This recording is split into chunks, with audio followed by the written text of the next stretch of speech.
In today's video, we're breaking down 15 must-know tips for travelers visiting Tenerife for the first time. But we won't be giving you basic advice. We'll be sharing with you some actual insider knowledge because, well, Max is from there, but also we visit Tenerife every single year. So we are pretty much experts, right? I think so. I'd say so. So if you are planning a trip to Tenerife, you definitely want to watch until the end of this video. Tip number 1. Do not rush visiting Mount Teide. It's obviously a must visit, but here's the thing. Most people go midday and it gets really busy. And I don't know about you, but we hate when places get packed. So instead, go for the sunset. The way the clouds and colors change is absolutely insane. A great spot is Mirador de la Esperanza. It's the hidden gem of viewpoints in Mount Teide. And you get full views of the west, which is where the sun sets.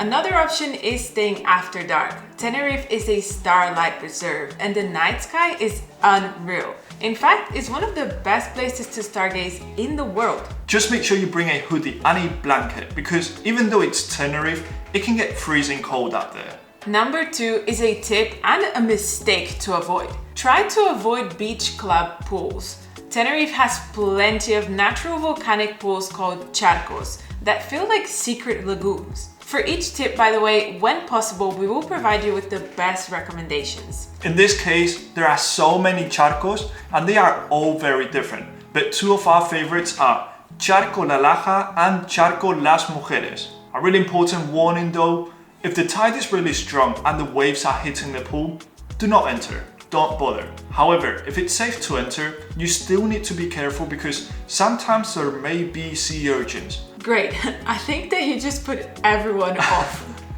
No. This is just a warning. A natural pool is still really worth it. Number 3, although renting a car is the best option, and we'll touch on that slightly later, if you are thinking of taking buses, the best option is to purchase a 10 plus card. These are travel cards that are worth buying if you are thinking of using buses a lot. They have 3 types. Unlimited trips in a day for 12 euros, unlimited trips in a week for 52 euros, or like a wallet, which is basically a card that you can top up and use for multiple people.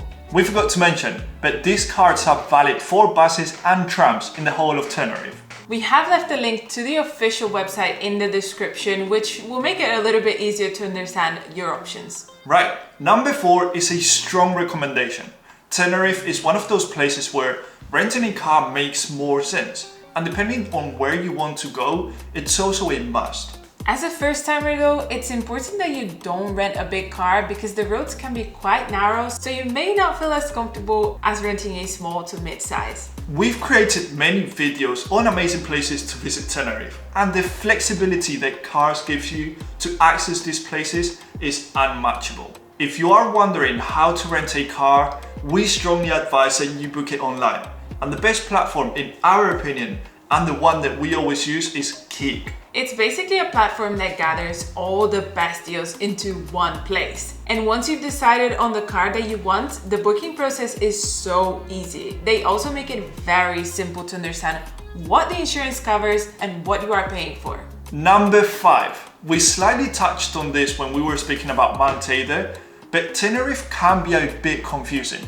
You could be in one moment at 30 degrees sunshine on the beach and then just go to a 10-degree foggy forest. As a rule of thumb, the south is warm while the north is typically colder because it has a higher elevation. Number 6 is about food, and you must try some local food because in case you didn't know, Spain has some of the best food in the world.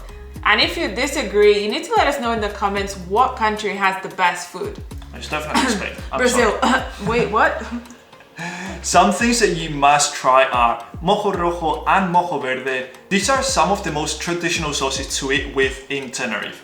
And you can literally eat them with anything. Fish, meat, vegetables, and even chocolate. What? That's a bit of a weird one, but I guess you can definitely try it. I was joking on that one. The actual dishes that you should try are papas arrugadas, grilled cheese, carne de fiesta, gofio, and if you are into hot drinks, coffee with condensed milk. Or if you want to spice it up a little bit more, ask for a traditional barraquito, which is the same, but with a little bit of alcohol. To try all of these traditional dishes, your typical restaurants on the beach with the menu in English won't make them. No. You need to go to Aguachinche.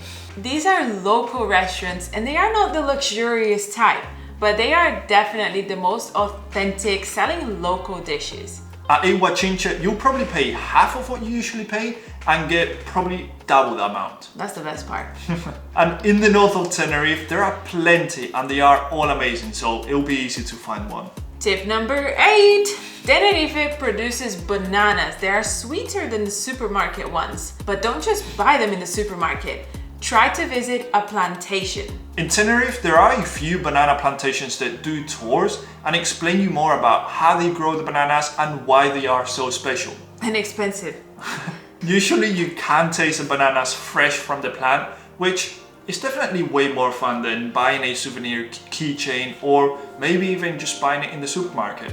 We have left a link in the description to one of our top tour recommendations. Number 9. Besides the coast and all the water activities, Tenerife is really good for hiking. And not just hiking in the famous Masca Gorge. The north is one of the highlights for outdoor activities. We can't speak about all the pass because there are a lot, but the best two places are the Teno Massif and the Anaga Massif. I know that in the Anaga Massif, there are a few that are incredible, but you do need to request permission online. Just for some of them though. It's free, it's just to control the number of people in order to conserve the area. These two massifs are really good if you like hikes in green areas, but to be fair, Mount Teide has very decent hikes as well. Tip number 10 is one that we learned very recently, and is that you can snorkel with turtles and even manta rays in Tenerife. There are two places where you can do it, and they are El Puertito in Costa Deje and Abades. We went to Abades, but we weren't lucky enough. If you do want to do this, there are a few things you should know first. Starting with knowing your limits. It's very normal to get excited and start snorkeling very far away, but we forget that we need to swim back. The second one is don't play with the ocean. We keep saying this, but it's very self-explanatory. If the tide is too strong, do not go in. And finally, if you do see these animals, don't touch them, don't go near them. Let's go team! Woo! Lesson over. And if you want a higher chance of seeing them, do go really early in the morning, but also it's never recommended to do this alone. So you should at least be in a pair, but if you don't have anyone to go with, there are plenty of guided activities. We'll make sure to leave some in the description. Number 11. Tenerife is an island that produces wine from volcanic soil. So if you are into wine, this is a really unique opportunity to try a very unique wine. There are a few wineries on the island, but we personally recommend doing a tasting at Bodegas Ferrera. They only do small group tours, which is really great if you want a bit of a more personal experience. And of course, you'll be trying wine, having tapas, and as always, we've left the link in the description. If you have any doubts, just check the description. Number 12. There are plenty of things to do in Tenerife, but a really cool experience is a day trip to La Gomera, which is the second smallest island in the Canaries. It is ideal for people that love the outdoor adventures, and they've also got a really unique language where they communicate by whistling. Teach them. Yeah, it's not like that, but they do actually whistle. There are tours that do day trips, but you can also just go with your car rental and experience it independently. And if you want to stay more than a day, we highly recommend booking the Parador Hotel, which is actually our favorite. It's got amazing views of the ocean. Tip number 13, do not spend your whole trip in the south. I think that we've made it very obvious throughout this video, but if you want to learn more about the culture of the island or even experience different outdoor activities, you must split your stay. This leads very nicely into tip number 14. Some of Tenerife's best experiences are off the beaten path, so try not to stick where only tourists go. This is a great moment to reiterate that renting a car will give you way more flexibility, especially if you do it with King. Finally, tip number 15. Don't just book any whale or dolphin watching tour without checking the activity properly. Firstly, we've seen boats that have hundreds of people on board, and it looked like people couldn't even stretch their arms properly. And these are the tours that are around the 10 to 20 euro mark, which inevitably is a bit of an incentive for you to book. The second reason why you need to check the activity properly is that you don't want to contribute towards unethical tours. Look, so that you don't have stress planning and spend hours researching, we'll just leave the link in the description with always our best recommendation. And that's it! Those are our 15 tips for first-time travelers to Tenerife. If you like this video, smash the like button, subscribe to the channel and click the video appearing on the screen for more Tenerife content. Let's see how you do under pressure. Yeah, I've been wanting this Adios. forever. I've been in the Venga. field wherever Ciao. they throw me. Brushing, I pick myself up, moving on to the